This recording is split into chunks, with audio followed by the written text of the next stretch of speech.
আসসালামু আলাইকুম এভরিওয়ান। ইনশাল্লাহ সবাই ভালো আছেন।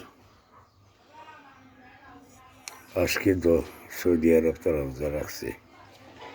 আমরা ইনশাল্লাহ আজকে রাতে রাবি নামাজ পড়িয়া সেখরি খাইব, আগামীকালকে রোজা রাখবো মায়ের রমজানের। ইনশাল্লাহ সবাই রোজা রাখবেন, নামাজ পড়বেন। আল্লাহর পবিত্র দিন যে আমরা পালন করতে হবে সবাই। এক মাস রমজান বেশি নয় তো, আল্লাহ আমরা এক মাসও রাখ দিয়েছেন। এক মাসে রাখতে হলেও শুক্রিয়া। সবাই ভালো।